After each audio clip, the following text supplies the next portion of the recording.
Je suis Sophie Gourion, j'ai 46 ans, je suis auteure jeunesse et consultante en accompagnement professionnel des femmes. L'objectif du podcast et l'objectif pour ces femmes, justement, c'est de libérer leur parole, qu'elles trouvent un lieu où elles puissent s'exprimer librement, parce que très souvent on parle du corps des femmes à leur place.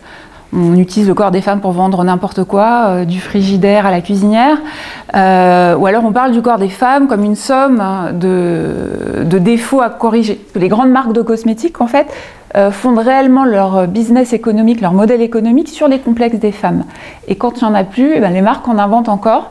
Il y a quelques années, je me souviens qu'une marque de déodorant avait lancé justement un déodorant pour avoir des belles aisselles. Et à ce moment-là, je me suis dit, mais mince, est-ce que j'ai des belles aisselles? Je ne m'étais même pas posé la question à ce moment-là. Le corps est vraiment un objet de combat féministe parce que c'est un objet politique. À chaque avancée des droits des femmes, il y a eu ce qu'on appelle un backlash, un retour de bâton.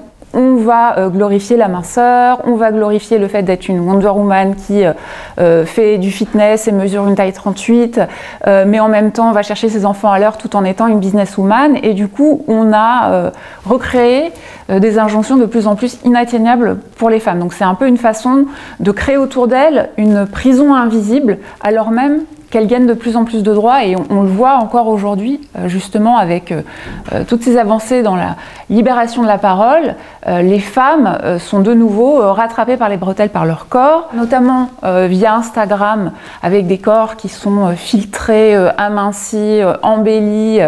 On voit vraiment qu'il y a une espèce de dictature de la beauté qui s'adresse justement cette fois-ci aux plus jeunes.